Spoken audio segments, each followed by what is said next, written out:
आकाशवाणी गोरखपुर से प्रादेशिक समाचार।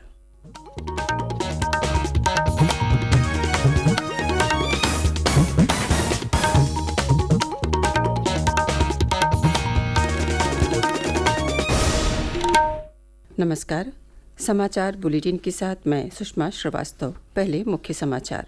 प्रधानमंत्री नरेंद्र मोदी ने नई दिल्ली में दूसरे वर्ल्ड फूड इंडिया का किया उद्घाटन। कहा, भारतीय खाद्य विविधता वैश्विक निवेशकों के लिए लाभप्रद। मुख्यमंत्री योगी आदित्यनाथ ने गोरखपुर और बलिया में विभिन्न परियोजनाओं का किया लोकार्पण और शिलान्यास।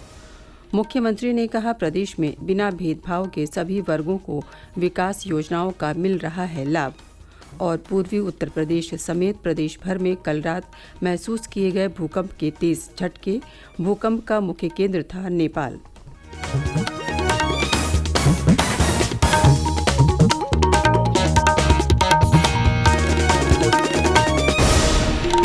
और अब समाचार विस्तार से। प्रधानमंत्री नरेंद्र मोदी ने कहा है कि भारत की निवेशक अनुकूल नीतियों से देश में खाद्य क्षेत्र को नई गति मिली है। नई दिल्ली में कल भारत मंडपम में दूसरे वर्ल्ड फूड इंडिया का शुभारंभ करते हुए प्रधानमंत्री ने कहा कि भारतीय खाद्य विविधता वैश्विक निवेशकों के लिए लाभप्रद है। खाद्य क्षेत्र में स्टार्टअप और कंपनियों के लिए ये एक सुनहरा अवसर है। उन्होंने कहा कि खाद्य सुरक्षा 21वीं सदी की प्रमुख चुनौतियों में से एक है।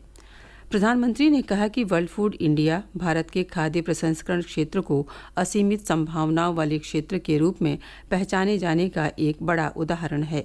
उन्होंने कहा कि पिछले 9 वर्षों में सरकार की उद्योग और किसान समर्थक नीतियों के परिणाम स्वरूप इस क्षेत्र में 50,000 करोड़ रुपए से अधिक का प्रत्यक्ष विदेशी निवेश आया है।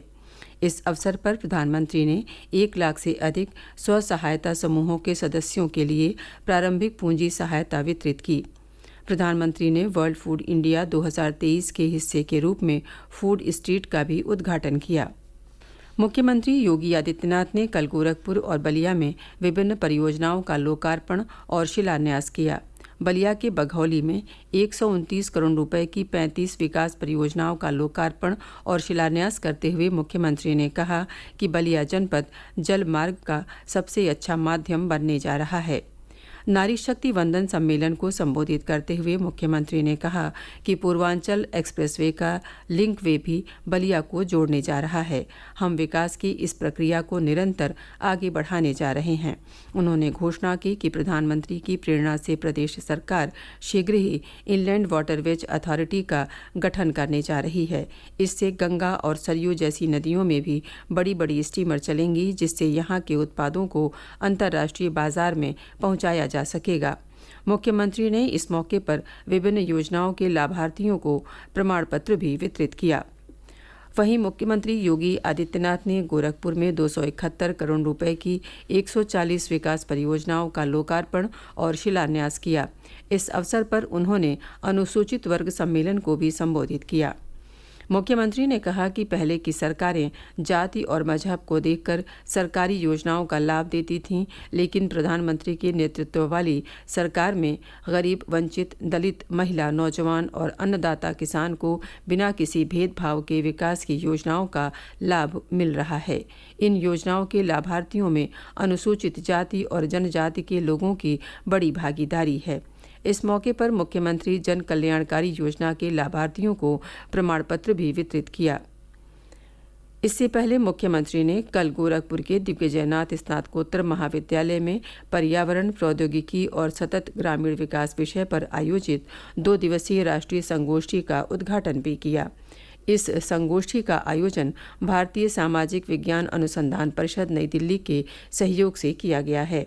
इस अवसर पर मुख्यमंत्री ने कहा कि हमें प्रदेश के अनुकूल तकनीक को विकसित करना होगा। मुख्यमंत्री योगी आदित्यनाथ ने कल लखनऊ स्थित अपने सरकारी आवास पर जापान के राजदूत हिरोशी सुजुकी की अगुवाई में आए जापानी उद्यमियों के एक प्रतिनिधिमंडल से मुलाकात की। इस दौरान निवेश प्रस्तावों के बारे में विस्तार से चर्चा हुई। मुख्यमंत्री ने भारत और जापान के मैत्रीपूर्ण संबंधों का जिक्र करते हुए कहा कि प्रदेश सरकार जापानी कंपनियों के साथ सहयोग की इच्छुक है। जापानी राजदूत ने कहा कि जापान के निवेशक प्रदेश की नीतियों से उत्साहित हैं और उनका ये उत्साह भारत और जापान के मजबूत संबंधों को नई ऊंचाइयों तक ले जाएगा। प्रादेशिक समाचार आप आकाशवाणी गोरखपुर से सुन रहे हैं।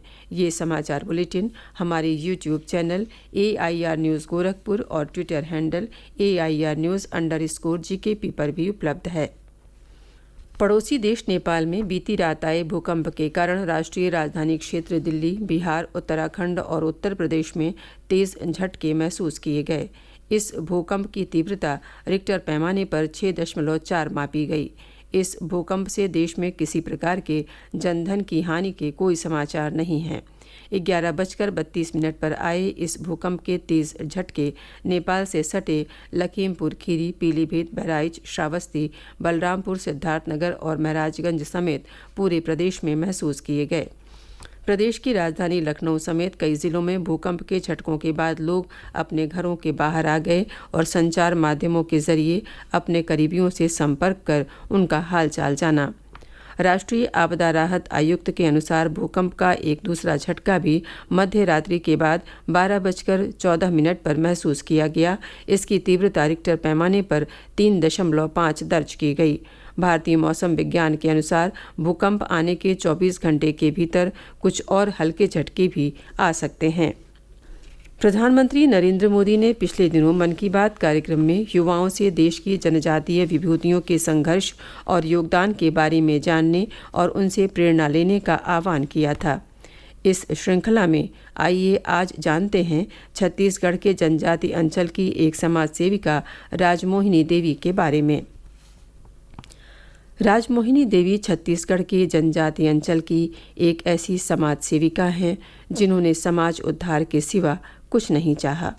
स्वतंत्रता सेनानियों से प्रभावित राजमोहिनी देवी ने एक जन आंदोलन चलाया।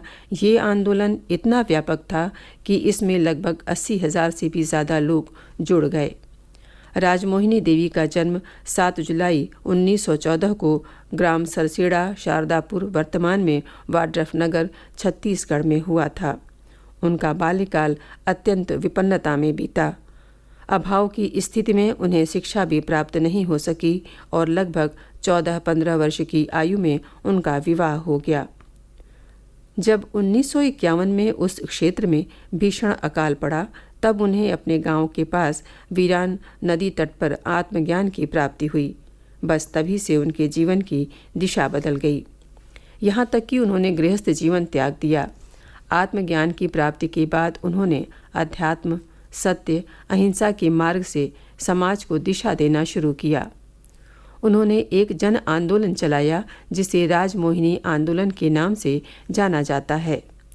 इस आंदोलन का मुख्य उद्देश्य था जनजाति महिलाओं की स्वायत्तता सुनिश्चित करना, समाज की कुरीतियों को दूर कर समाज उत्थान करना। उन्होंने बापू धर्म सभा, आदिवासी मंडल की स्थापना कर समाज चेतना का आंदोलन चलाया। ये संगठन छत्तीसगढ़, बिहार और उत्तर प्रदेश में स्थापित कई आश्रमों के माध्यम से कार्य करता है। राजमोहिनी देवी का 6 जनवरी 1994 को निधन हो गया। इस महान हुतात्मा ने धर्म, कर्म, सत्य, अहिंसा का समाज को जो मार्ग दिखाया वो आज भी प्रासंगिक है। उच्चतम न्यायालय ने ज्ञानवापी मस्जिद से जुड़े विवाद के मामले को एकल न्यायाधीश पीठ से स्थानांतरित करने के इलाहाबाद उच्च न्यायालय के फैसले में हस्तक्षेप करने से इनकार कर दिया है। उच्च न्यायालय के मुख्य न्यायाधीश प्रीतिंकर दिवाकर ने इस मामले को एकल न्यायपीठ से वापस ले लिया था। इस संबंध में मस्जिद की प्रबंधन कमेटी अंजुमन इंतजामिया ने अपील दायर की थी। मुख्य न्यायाधीश DY चंद्रचूड़, न्यायमूर्ति JB पारदीवाला और न्यायमूर्ति मनोज मिश्रा की पीठ ने इस याचिका को खारिज कर दिया। और अब अंत में मुख्य समाचार एक बार फिर। प्रधानमंत्री नरेंद्र मोदी ने नई दिल्ली में दूसरे वर्ल्ड फूड इंडिया का किया उद्घाटन। कहा, भारतीय खाद्य विविधता वैश्विक निवेशकों के लिए लाभप्रद। मुख्यमंत्री योगी आदित्यनाथ ने गोरखपुर और बलिया में विभिन्न परियोजनाओं का किया लोकार्पण और शिलान्यास। मुख्यमंत्री ने कहा, प्रदेश में बिना भेदभाव के सभी वर्गों को विकास योजनाओं का मिल रहा है लाभ। और पूर्वी उत्तर प्रदेश समेत प्रदेश भर में कल रात महसूस किए गए भूकंप के तेज झटके। भूकंप का मुख्य केंद्र था नेपाल। इसी के साथ प्रादेशिक समाचारों का ये बुलेटिन समाप्त हुआ। नमस्कार।